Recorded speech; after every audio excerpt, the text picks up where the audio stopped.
Middle east में Israel और Iran के बीच चल रहा जंग हर ढलते सूरज के साथ और भयानक हो रहा है। हर दिन इस जंग में दोनों तरफ से बमों और बारूदों की बरसात हो रही है।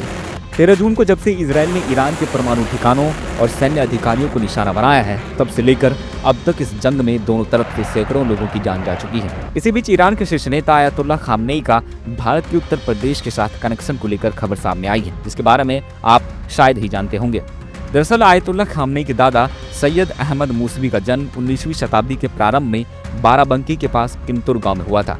आयतुल्लाह खामनेई के दादा सैयद अहमद मूसवी 1830 में किंतुर से ईरान गए थे। उनके पोते ने ईरान की तस्वीर बदल दी और अब उनके उत्तराधिकारी शासन कर रहे हैं।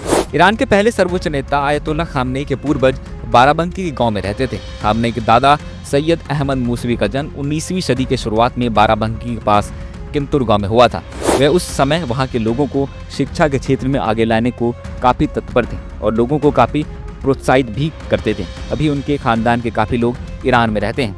वहीं आपको बताते चले कि 13 जून को इजराइल के हमले के बाद दोनों देश एक दूसरे पर लगातार हमले कर रहे हैं। ईरान और इजराइल के बीच जंग 7वें दिन में पहुंच चुका है। अब तक इजराइल के 24 लोग मारे गए हैं। वहीं वाशिंगटन स्थित एक ह्यूमन राइट्स ग्रुप ने दावा किया है कि ईरान में मौत का आंकड़ा अब 639 तक पहुंच चुका है, जबकि घायलों की संख्या 1329 तक पहुंच गई है।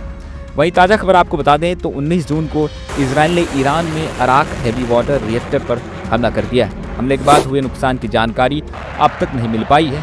कुछ घंटे पहले ही इजरायली सेना यानी कि IDF ने अराक और खोडब शहर के लोगों को इलाका खाली करने की चेतावनी दी थी। बताते चलें कि अराक में हैवी वाटर रिएक्टर है। ये फैसिलिटी ईरान के न्यूक्लियर प्रोग्राम का एक अहम हिस्सा है। इसके साथ ही अराक में बड़े पैमाने पर हथियार का उत्पादन भी होता है। ईरान ने जवाब में इजराइल के 4 शहरों तेल अबीब, बोशोबा, रमत गन और उलान पर 30 मिसाइलें दागी है। इजरायली मीडिया रिपोर्ट्स के मुताबिक 7 मिसाइलों को इजरायली डिफेंस सिस्टम रोकने में नाकाम रहा। इसमें 176 लोग घायल हुए हैं। 6 लोगों की हालात बहुत गंभीर बताई जा रही है। इजरायली पीएम बेंजामिन नेतन्याहू ने कहा है कि ईरान जानबूझकर इजरायली नागरिकों और अस्पतालों को निशाना बना रहा है। इजरायल इन हमलों का बदला लेगा। वहीं अमेरिकी थिंक टैंक के मुताबिक 13 जून को इजरायल के ईरान पर हमले शुरू करने के बाद से इजरायली सेना ईरान पर 197 हवाई हमले कर चुकी है। इजरायल हर हाल में कोशिश कर रहा है कि ईरान के सभी परमाणु क्षमताओं को हमेशा के लिए नष्ट कर दिया जाए, ताकि भविष्य में कभी भी ईरान परमाणु बम ना बना सके।